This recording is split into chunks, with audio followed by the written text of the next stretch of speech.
I'm Scott Slapin of the Slapin-Solomon viola duo, and I'm here today to talk to you about left-hand position.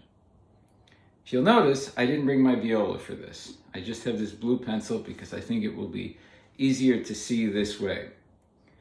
This is sort of a difference between violin and viola, but it's really more of a difference between your particular size and the size of whatever instrument you're playing at the moment.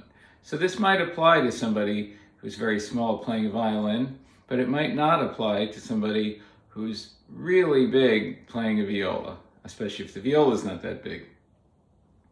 So you could, not that everybody does this, but you could play the violin or a smaller instrument with the neck of the instrument, which is represented by this blue pencil, sort of right next to, parallel with each of the joints, the bass joints of the finger. So it'd sort of be equal, just straight across.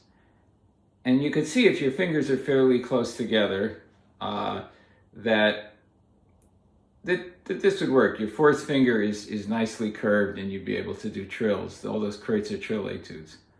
But the moment your fingers are spaced more widely apart, your fourth finger is at a real disadvantage. See, now it's not coming from above, it's kind of hanging over, and you're not in a good position. You could practice building strength in that finger forever. You're not really going to get there, at least not for the fast stuff. You'll be able to use it, but only for slower stuff. However, if instead of having the neck straight across, if you have the first finger, the bass joint of the first finger lower, below the neck, but with each finger this way, that their bass joints are actually above the level of the neck, you could see this way that the fourth finger is now coming from above and is in a position like it would be on a smaller instrument to do the really fast stuff. Now, of course, the first finger is not, but it has much more strength than the fourth finger does, and it will be able to function fine this way. You might also sort of tuck the bass joint of the first finger under the neck. You can see how the finger if you see the neck, sort of the neck ends up sitting on the base of the first finger. And I learned that from the other half of the Slapin-Solomon viola duo, Tanya. She does this a lot, and it brings the fingers even closer. One last point I'd like to make. Once you have this in that position with the base of the first finger below and the base of all the other fingers above, you might want to tilt your instrument a little bit this way and bring your arm a little bit under the instrument, not to any extreme, so that this is not 90 degrees down from each string, as is sometimes taught to be, but you're sort of minimizing that angle.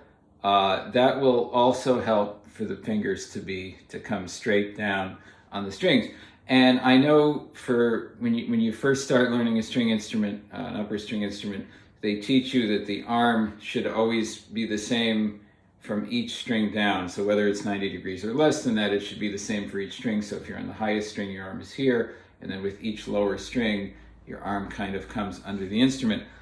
And that's not a terrible idea, but I think you could really minimize that and almost minimize it to the point of not doing it at a certain point, because you can accomplish the same thing without moving the whole arm.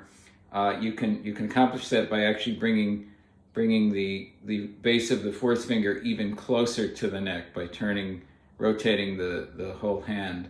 So one moment you're playing on the A string, or you're here, and then when you go over to the C string, if you just rotate the hand so you're bringing the bass joint of the pinky closer to the neck, that will help you reach the C string at a similar angle.